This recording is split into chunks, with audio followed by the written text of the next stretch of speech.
One of the main tools foreign policy leaders have to exert pressure on other governments is through the use of economic tools. Sanctions, export controls, investment restrictions, and financial measures have been used with much more frequency rather than more invasive methods. But has their recurring use made it more difficult to lose sight of their main purpose in the first place? I recently spoke to Lieutenant Colonel Mary Hossier, Department of the Air Force Senior Military Fellow at the Center for a New American Security, who makes the case that a more doctrinal approach, such as that used by the military, may help keep the main goals in sight. I think what's missing most is conceptual clarity that's built from a pragmatic review of history. In simple terms, what works, what has not worked, and if it's possible to determine why that is. Yeah, and so, without that, you are arguing here for a doctrine of economic coercion, and that may be able to put on a little bit more of a strategic mindset towards using these tools. Why do you think that would help, and can you kind of just lay out for us a little bit what the doctrine approach necessarily means for those of us who are not in the military world? Absolutely. The military has put a lot of work into doctrine, and the best way I can describe that is the fundamental principles and guide in a given field. So that means something a little unique for military, for the different branches of service, how we apply different weapon systems. But I think of it in simple terms like an instruction manual. You want to assemble a piece of furniture, you're going to look at that manual. It's going to tell you what all the parts are, what that piece is supposed to look like put together, and a relative order of sequencing on how to do that.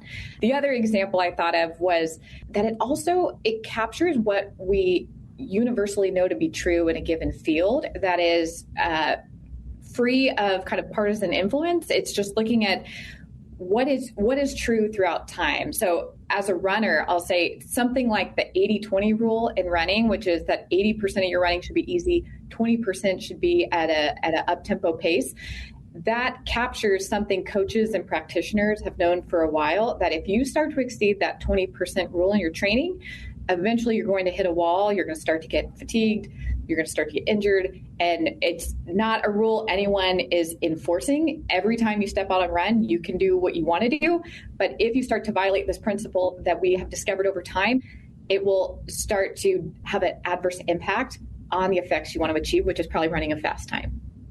Okay, so let's stick with that analogy. What is the 20% that the tactical, operational, strategic levels of the U.S. policy, when they're using economic tools like this, what part are they doing too much of, or is it a factor of just not sticking with the plan and readjusting and moving the goalposts, if we want to keep the sports references going?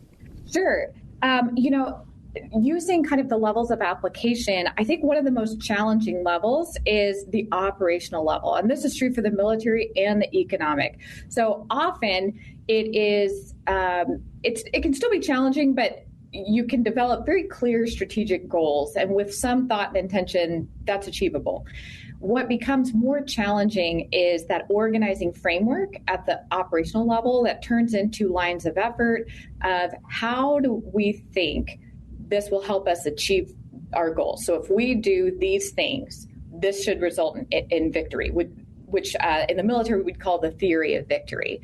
Again, there's a part of that that's a little hypothetical, but it's translating something that is a little more conceptual into something very tangible. And so that can be a sticking point for many people. So if I understand you correctly, this is the idea of, we want this country to stop doing this. Let's sanction them, but not sanction them as in we're going to sanction them and then they'll immediately stop. Let's, sanction them with the goal of achieving this that may lead to them stopping this behavior. Am I breaking it down semi-correctly? That's exactly right. And that's where the concept of campaigning can be really effective, because it can start to look broader, not only from one economic tool, you can look broader in the economic coercion tool set. And we have a report coming out in a few weeks that will go into economic pressure, which is a broader spectrum of how to exert economic influence. But at that operational level is also where you can integrate across the instruments of power. So if you want to back up those measures with potentially military or diplomatic or other informational tools of power and start to sequence those over time, that's really where you can start to have more significant effect, or can also give you some warning signs that, hey, maybe we've achieved as much as we can in this area and we need to back off. Yeah, the concept that we've heard from foreign policy officials in government over the years has been the red lines, the red lines. If this happens, this happens. If this happens, this happens.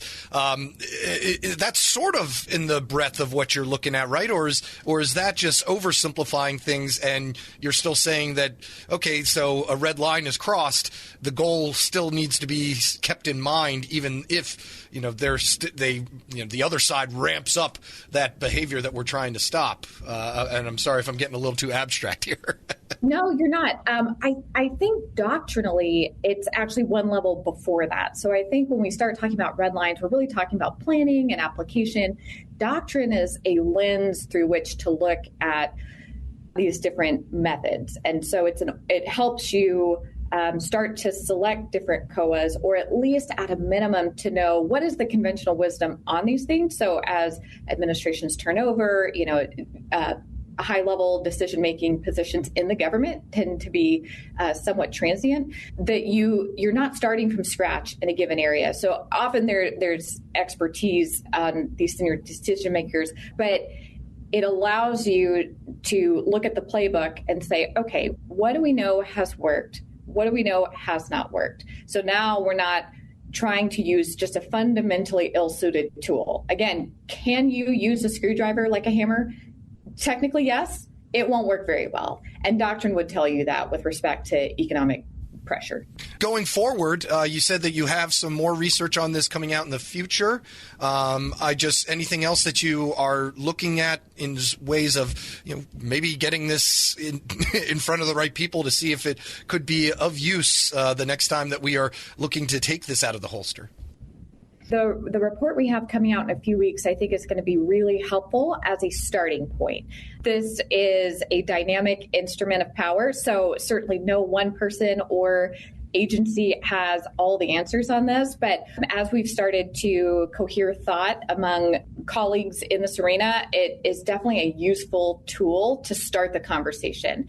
So the report we have looks back about 30, 40 years on different case studies looking at sanctions are one of the chapters, but tech denial, export controls, looking at how we've used those over time in different geopolitical contexts, different administrations, different conditions, and what has worked well, what hasn't. And then we take a stab at economic pressure. We use that term a little more broadly to start the conversation on some principles that we can start to build from to capture what we know has been true and we think will be true going forward. Lieutenant Colonel Mary Hossier is a Department of the Air Force Senior Military Fellow at the Center for a New American Security.